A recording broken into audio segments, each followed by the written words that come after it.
Hello guys, I'm back with another video. So today we are going to see how we can solve the statistics problem using the Casio FX calculator. So let's start. So first main thing is you need to set this in the frequency mode. Frequency mode should be on.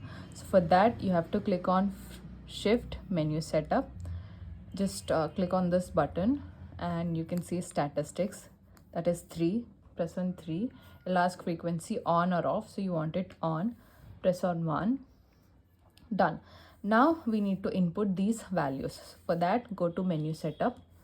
Next thing is click on 6, or you can just press this button arrow and you've got the 6. Okay, now since it is a one variable and one frequency, just click on the first option, one variable. Right, input all the values as it is given here.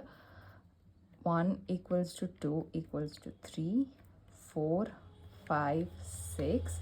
Now enter the frequencies, that is 6, 9, 8, 12, 13, 17. Okay, now what we have to do is, now we have to save this value, that is click on AC. Done. Now 17, yeah. Okay, now click on option. Next thing is we need to calculate this, so that is press 3. One variable calculation, right? So press 3. So we have gotten all the values here, as you can see.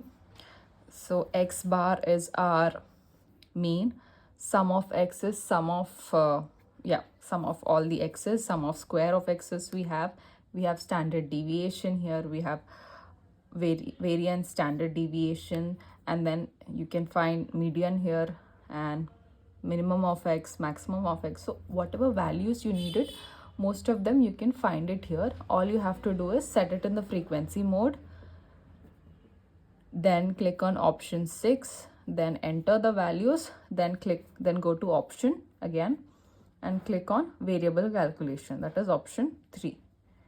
That's all you have to do. Okay guys, thank you for watching.